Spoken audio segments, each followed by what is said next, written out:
All right, Kimberly Klacik from the Baltimore area, running for the 7th district. Mm-hmm. How you doing Yes. today? I'm doing good. How are you? Good. You were just on that stage. You did awesome. Great answers from a great panel of people. Folks, we are at Liberty University at the Falkirk Faith Summit, the Get Louder Faith Summit here, talking about how people can engage culture from a biblical perspective, whether that be from a political platform, in their schools and their communities. It doesn't have to be a seated position, but in some cases it will be. Mm-hmm. So Kim, let's just be transparent. You are from Baltimore.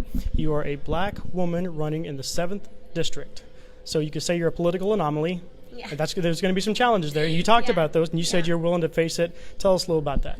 Yeah, so there are obviously not a ton of black Republicans, but I will say in Baltimore right now, we have 4 black Republicans running on the city council.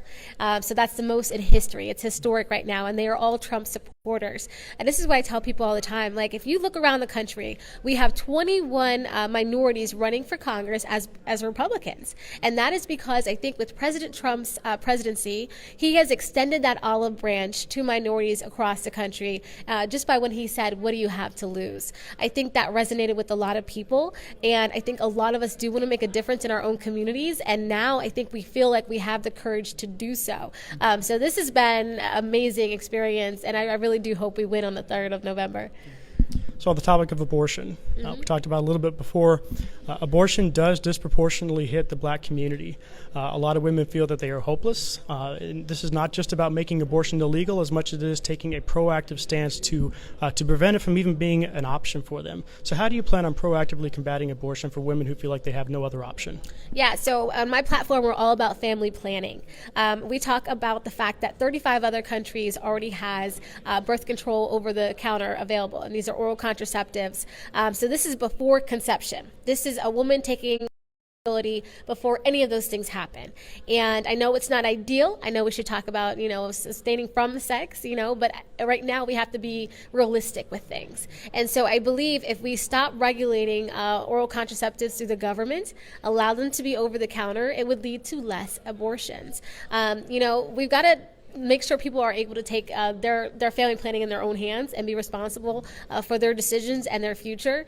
And I tell people that want to defund Planned Parenthood, this is a great way to do that. Their need and the way they stay open, the data shows they get funding because of the people that need the oral contraceptives. We take that out of their hands, we might just take Planned Parenthood out. Wow. Okay, so final question.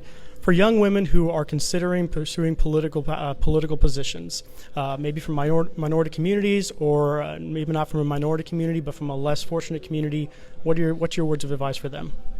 I say get up and do it. Get up and do it. Don't let anyone stop you.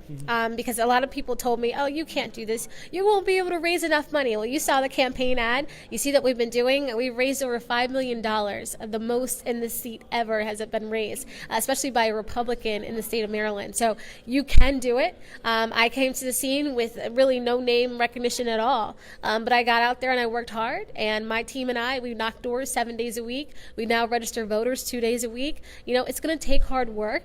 But if you're ready to work hard, you can do it. This is America. This is the land of opportunity. That's why it's so great to keep our country the way it is. All right, Kim Klacik, congressional candidate for the 7th District in Maryland, the greater Baltimore area. Thank you so much for your time. Thank you. Folks, we'll be back with some more with a few other people, maybe David Harris Jr., Eric Metaxas, so stay tuned.